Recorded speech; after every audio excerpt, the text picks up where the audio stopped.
পৃথিবীর মানচিত্রে এক দেশ যা ছিল যুগের পর যুগ মানুষের চোখের আড়ালে, এক ভূখণ্ড যেখানে প্রবেশ ছিল নিষিদ্ধ, এক জাতি যাদের সংস্কৃতি ছিল গভীর রহস্যে ঘেরা, অতি প্রকৃত বিশ্বাস আর অলৌকিক শক্তির গল্পে তিব্বত এক নিষিদ্ধ রহস্যময় ভূখণ্ডের গল্প। আপনারা কি জানেন, হিটলারের গুপ্তচরেরা একসময় তিব্বতের গোপন শক্তির খোঁজে পাড়ি দিয়েছিল এই হিমালয়ের গভীরে?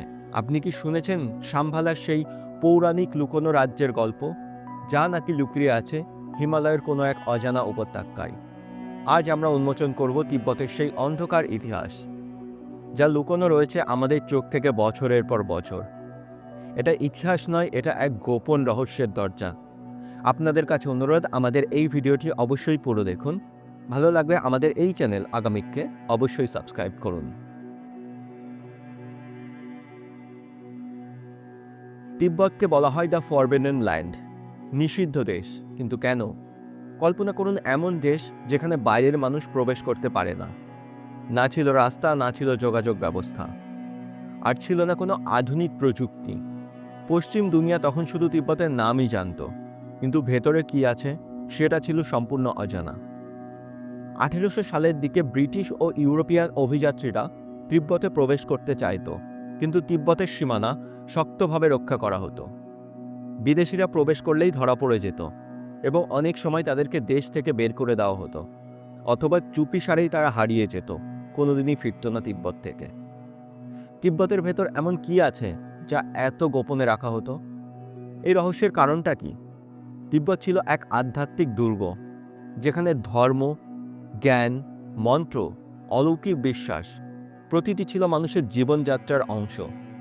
তারা বিশ্বাস করতেন বাইরের পৃথিবী তিব্বতের পবিত্রতা নষ্ট করবে, তাই তারাই গড়ে তুলেছিল এক নিষিদ্ধ জগৎ, যেখানে কেবল বেছে বেছে মানুষদেরই প্রবেশ করতে অনুমতি দেওয়া হতো। এই নিষিদ্ধতার কারণেই তিব্বতকে ঘিরে হাজারো গল্প, হাজারো জল্পনা কল্পনার সৃষ্টি হয়েছে।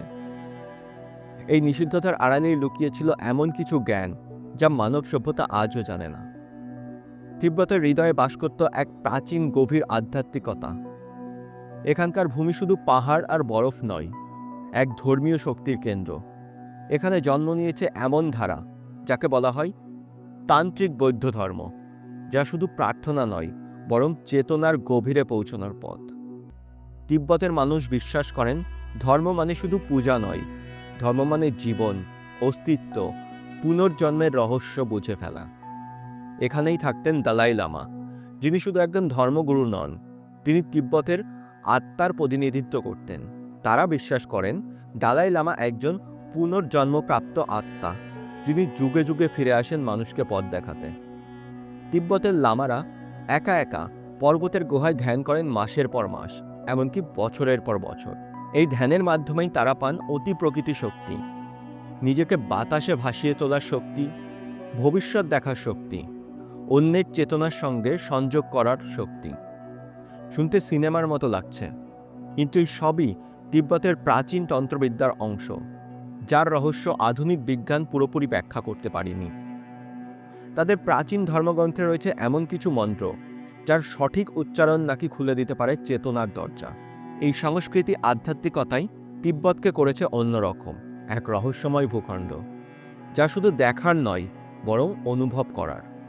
এই কারণেই তিব্বতের মানুষ বাইরের দুনিয়াকে সবসময় ভয় পেত। তারা চায়নি বাইরের কোনো শক্তি তাদের এই পবিত্রতা নষ্ট করুক। পৃথিবীর ছাদ এই তিব্বত, পামির মালভূমি। ভাবুন তো, এমন এক জায়গা যেখানে গড় উচ্চতা 16,000 ফুট, যেখানে বাতাস এতটাই পাতলা যে বাইরের মানুষের শ্বাস প্রশ্বাস নেওয়া প্রায় অসম্ভব। বছরের প্রায় 8 মাস বরফে ঢাকা থাকে এই অঞ্চল, যা জীবনযাত্রাকে করে তোলে অসম্ভব। তিব্বতে মৃতদেহের সমাধি করার প্রথাও অন্যদের থেকে আলাদা। তিব্বতে এক প্রাচীন আর অবিশ্বাস্য প্রথা হলো আকাশ সমাধি। এখানে মৃতদেহকে টুকরো টুকরো করে পাহাড়ের ওপরে শকুনদের খাবার জন্য রেখে আসা হয়। তাদের বিশ্বাস, আত্মা চলে যাওয়ার পর এই খালি দেহটি দান করে পুণ্য করা হয়, এবং এইভাবেই প্রকৃতিকে আবার তার প্রকৃতির অংশ ফিরিয়ে দেওয়া হয়। অদৃশ্য কারাগার। তিব্বতের রাস্তায় রাস্তায় ক্যামেরা, মোড়ে মোড়ে পুলিশ চেকপোস্ট। মানুষের দৈনন্দিন জীবন কাটে কড়া নজরদারিতে। সরকারের বিরুদ্ধে কথা বলা, এমনকি নির্বাসিত দলাই লামার ছবি রাখাও মারাত্মক অপরাধ হিসাবে গণ্য করা হয়। ভিন্ন মত প্রচার করলে তাকে আটক, নির্যাতন এবং গুম হত্যার মতো অভিযোগও রয়েছে, কারণ সমগ্র তিব্বতই চীনের নিয়ন্ত্রণাধীন বর্তমান সময়ে। পরিচয় মুছে ফেলার চেষ্টা। আন্তর্জাতিক রিপোর্ট অনুযায়ী লক্ষ লক্ষ তিব্বতী শিশুকে তাদের পরিবার থেকে আলাদা করে আবাসিক স্কুলে পাঠানো হয়। অভিযোগ করা হয় সেখানে চীনা ভাষা এবং সংস্কৃতিতে তাদেরকে শিক্ষিত করা হয়, এবং তিব্বতী পরিচয় মুছে ফেলার চেষ্টা চলছে। তিব্বতীরা নিজেদের দেশেই বন্দী। সাধারণ তিব্বতীদের জন্য তিব্বতের বাইরে প্রবেশ করা, এমনকি পাসপোর্ট রাখাও অত্যন্ত কঠিন। বিদেশি সাংবাদিক, মানবাধিকার কর্মী বা কূটনৈতিক প্রবেশাধিকার অত্যন্ত সীমিত এবং নিয়ন্ত্রিত। এখানকার বিবাহ প্রথাও অত্যন্ত আশ্চর্যজনক। এক স্ত্রী তার একাধিক স্বামীকে বেছে নেন, অর্থাৎ পলিগ্যামি এখানে প্রচার করা হয়। অতীতে তিব্বতের কিছু সম্প্রদায় এক নারী একাধিক পুরুষকে, অর্থাৎ স্বামীর সঙ্গে তার সমস্ত ভাইদেরকে একত্রে বিয়ে করার প্রথা প্রচলিত ছিল, যদিও বর্তমানে এটি খুবই বিরল। এটি একটি সামাজিক রীতি যা সময়ের সঙ্গে তাদের জীবনযাত্রার অংশ ছিল, যা বর্তমানে মুছে গেছে। প্রকৃতির রুক্ষতা আর খাদ্যাভাব। চরম আবহাওয়ার কারণে এখানে চাষাবাদ খুবই সীমিত, তাই শাকসবজি পাওয়া দুষ্কর। জীবনযাত্রার জন্য এখানে মূলত ইয়ক এবং ভেড়া পালন করা হয়, আর সেগুলোর মাংস এবং দুধের ওপরই তাদের জীবনযাত্রা চলে। তাদের এখানকার মূল খাদ্য হল ছাতু, যা ভাজা বার্লির গুঁড়ো আর ইয়াকের মাংস দিয়ে তৈরি নোনতা চা। তিব্বত এমন একটি জায়গা যেখানে যাওয়া শুধু কঠিন নয়, একসময় অসম্ভব ছিল, যা একসময় ছিল ভয়ঙ্কর হিমালয় পর্বত দিয়ে ঘেরা, যা তাকে প্রাকৃতিকভাবে লুকিয়ে রাখার চেষ্টা করেছিল বাইরের দুনিয়া থেকে। তিব্বতে শাম্ভালা বা লুকোনো এক পৌরাণিক রাজ্যের কাহিনী বেশ প্রচলিত। তিব্বতের রহস্য বললে যে নামটি সবার আসে তা হল শাম্ভালা। এই নামটি শোনেননি এমন মানুষ খুব কম আছে, কিন্তু প্রশ্ন হলো, কি আসলে এই শাম্ভালা? সত্যিই কি তার কোনো অস্তিত্ব আছে? শাম্ভালা একটি পৌরাণিক রাজ্য, যার বর্ণনা পাওয়া যায় তিব্বতী ধর্মগ্রন্থে। তারা মনে করেন শাম্ভালা এমন এক জায়গা যেখানে শুধু বুদ্ধ, জ্ঞানী এবং আধ্যাত্মিকভাবে শুদ্ধ মানুষরাই বসবাস করতে পারেন। এটি একটি আদর্শ সমাজ যেখানে লোভ নেই, হিংসা নেই। এটিকে বলা হয় সত্যিকারের বুদ্ধের দেশ।